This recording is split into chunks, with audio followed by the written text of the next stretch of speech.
We're not going to stop until we see enforcers and immigration officers being stationed at those facilities, making sure that the people that are receiving these treatment are South Africans. Then we will stop. That's what we've been asking, that we've been undertaking these operations for the past 3 months, but we're not seeing anybody from the department to take, to do what they're supposed to be doing. I mean, when the patient is inside already, it's something else, because the health department tells us that they can't act when the patients are inside already.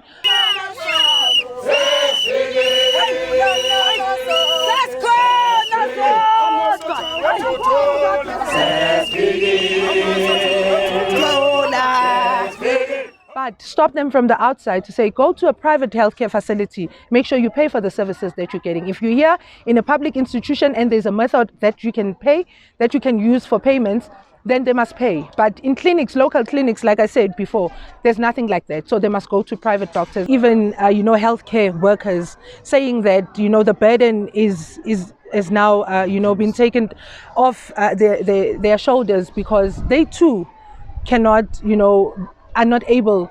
One healthcare professional needs to see about 60 or 100 patients per day. It's not normal. So they are now working as normal human beings. We've been hearing how the elders are now happy that they do not have to wake up 4 a.m. to go and to go and stand in long queues, only to be turned back home. Or when you are lucky, you are seen by a professional, but there is no medication. And what we've seen, especially in GP, there was a report that they normally order medication every week.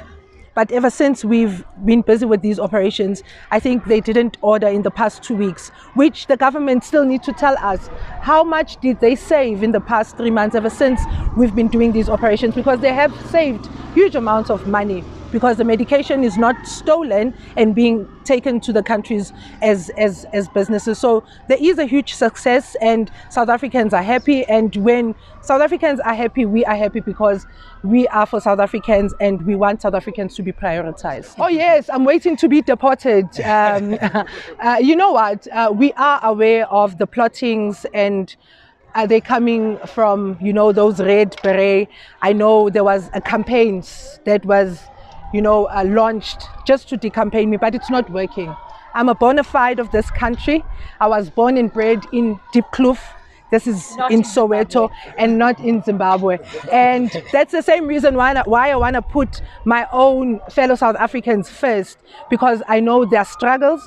I know what happens. If you can look just in this community, how many people are walking around. This tells you that the unemployment rate is too high. Now our people are suffering, and yet we have foreigners who are employed. They are in those companies, they are working, they're making money. The very same people that are working in these companies are the same people that we find in these healthcare facilities.